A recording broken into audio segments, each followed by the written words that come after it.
अस्सलाम वालेकुम फ्रेंड्स, कैसे हैं आप सब। आज की हमारी रेसिपी है मकई के दाने हम घर पे कैसे भून सकते हैं, इनको घर पे किस तरह से क्रिस्पी तरीके से बना सकते हैं। तो आइए वीडियो स्टार्ट करते हैं। बिस्मिल्लाहिर्रहमानिर्रहीम।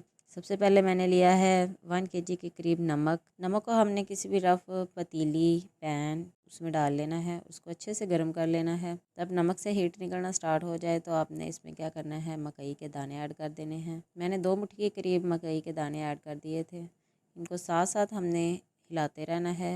आँच हमने ज़्यादा तेज़ नहीं करनी, मीडियम आँच पे हमने इनको भूनना है। अच्छे से हमने 8 से 10 मिनट तक इनको इसी तरह से भूनते रहना है। साथ साथ चम्मच हिलाते रहेंगे वक्फे वक्फे से। नमक जो हमने ऐड किया है वो हम बाद में भी इस्तेमाल कर सकते हैं, ख़राब नहीं होगा। अगर भूनते हुए पटाखे निकलना स्टार्ट हो जाएं तो आपने क्या करना है, जाली रख लेनी है ऊपर दूसरे हाथ की मदद से, ताकि जो ये मुंह पे ना नमक जाए, वरना बहुत जलन करता है हाथों वगैरह पे।